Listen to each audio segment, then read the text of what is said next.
Hi, this is Brian Jones from Valhalla Academy in Frankfort, Kentucky, and this is Mat Chat.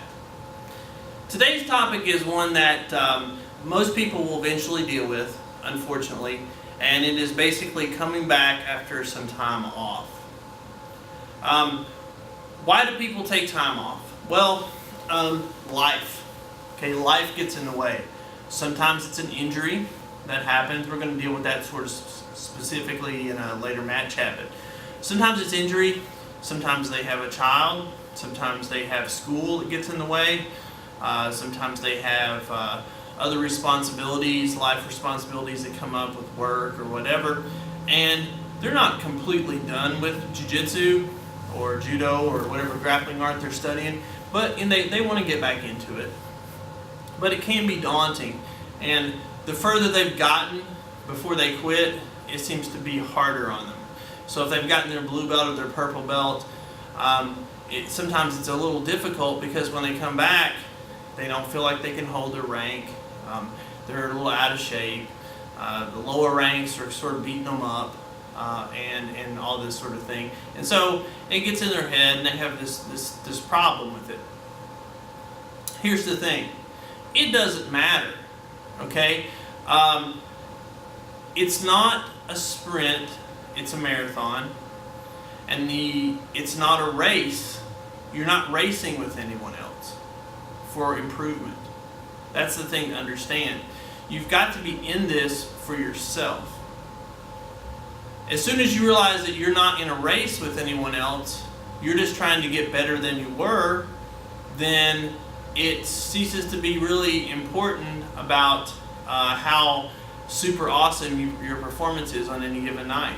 Some nights you're going to have good nights, some nights you're going to have bad nights. When you come back off a layoff, a lot of your nights are going to be bad nights. Fortunately, since you've made it a little ways into the training, you realize that you can be back to where you were. You just have to shed your ego a little bit as you get your cardio back, get your timing back, learn some things that you've forgotten, and deal with the fact that the people that were there before training that you were able to handle may be a little better this time, because they haven't taken the time off. That person that you used to tap out all the time, maybe you can't do that anymore. Maybe the tables are turned. Maybe they've tapped you out. So it's important to keep this in mind that this happens to a lot of people. I've had several training breaks in my jiu-jitsu career due to school and things like that. And I've come back from it, and the key is longevity. The key is longevity and persistence.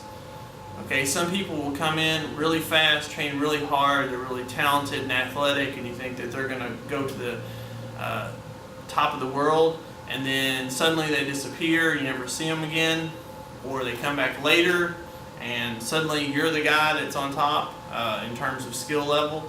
So everybody takes training breaks. The key is, if you really love this sport, if you want to make it a lifestyle, you have to understand that that's going to happen, and that you need to find some mental way of getting back on the horse when you fall off. It's just like anything else. So I don't know if I can give you a specific way that you're going to have to do that. It's something to think about. It's something to consider. And because you've been out, there's no reason to not go back to something that you love doing. If you like this video, please click like, subscribe to our YouTube channel so you don't miss anything, and share this with all your friends that you think might be interested. This is Brian Jones from Valhalla Academy in Frankfort, Kentucky, reminding you to train hard, train smart, and train often. I'll see you next time.